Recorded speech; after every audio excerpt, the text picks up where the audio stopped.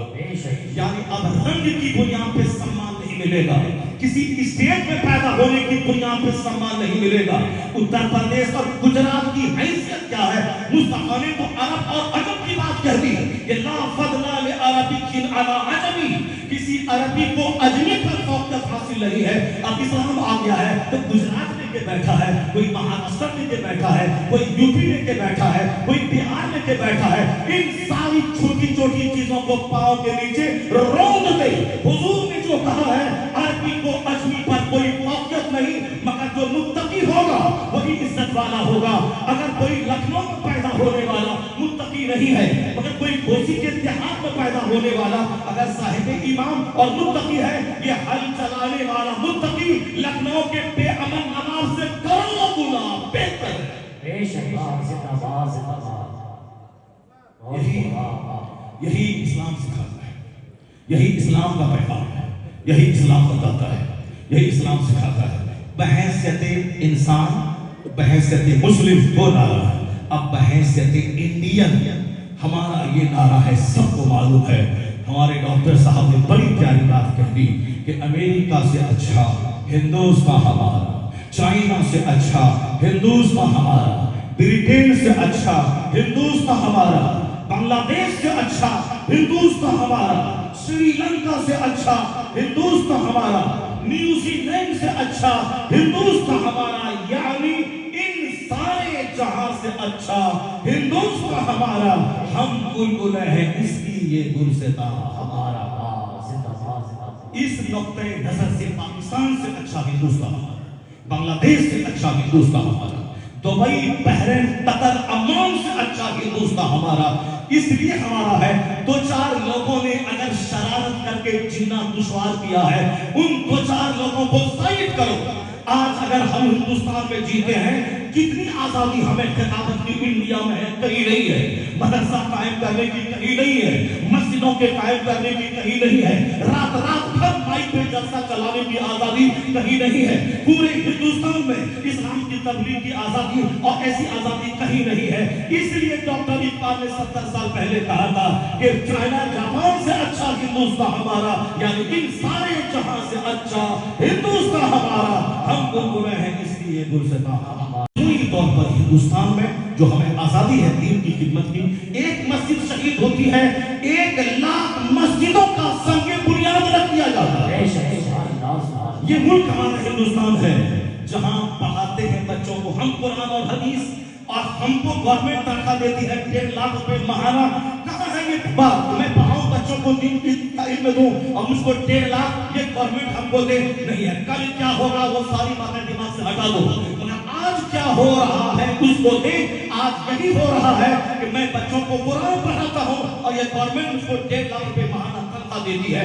کل ہندوستان فنا ہو جائے گا, قیامت آ جائے گی, سارے لوگ مر جائیں گے, مسلمان بھی مر جائیں گے, دنیا ختم ہو جائے گی, قیامت قائم ہوگی. وہ کل کی بات ہے, مگر آج کی بات یہی ہے کہ میں پڑھاتا ہوں بچوں کو حدیث, مجھے گورنمنٹ تنخواہ 1.5 لاکھ دیتی ہے. یہ نظارہ کہیں نہیں ملتا ہے. اگر ہے تو ہمارے ملک میں ہندوستان